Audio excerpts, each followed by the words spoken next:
নাত শোনা হলো রাসূলের সুন্নাত, বলা হইল সাহাবায়ে কেরামের সুন্নাত। সুবহানাল্লাহ। আসেন, গান কারে কয়? যে সমস্ত গান শুনলে কলিজায় কলবে দুনিয়ার প্রেম জাগৃত হয়, ওটা হারাম। যেমন বাংলাদেশে বহু গান আছে, মধু হই হই আমায় বিষ খাওয়াইলা, এগুলা হারাম। এগুলা কি আপনারা কি রাগ করতেছেন? আরো আছে, 12 মাস তোমায় ভালোবাসিব অবসর পাইলে ফালাই, আছে কি? এটি হারাম। নাত গজল কারে কয় শুনে নেন।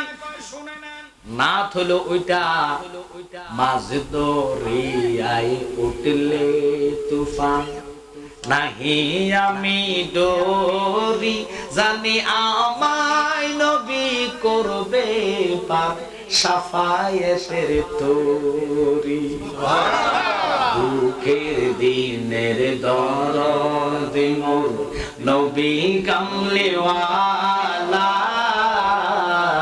নবী কামলিওয়ালা।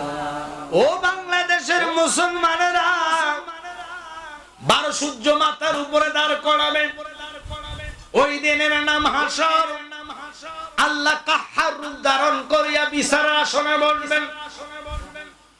আদম থেকে ঈসা পর্যন্ত সমস্ত আম্বিয়ারা নাফসি আল্লাহ নাফসি আল্লাহ বলে কাঁদবেন। কারো সাহস নাই আল্লাহর সামনে দাঁড়ায় কইতো, আল্লাহ তুমি আমার জান্নাত দিয়া দাও। আল্লাহু আকবার।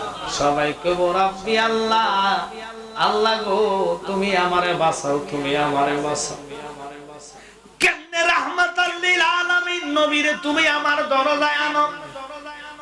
আমার নবী মাকামে মাহমুদের মধ্যে সিজদায় পড়বে, আল্লাহু আকবার, সিজদায় পড়া ইমাম হুসাইনের কথা বলবে না। অথচ আল্লাহর হাবিব যেই নাতিরে সারা জীবনে খায় নাই,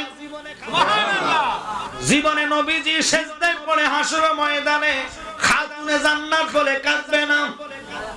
অথচ মা বাপ মারে না দেখলে নবী খানা খাইতেন না। আল্লাহু আকবার।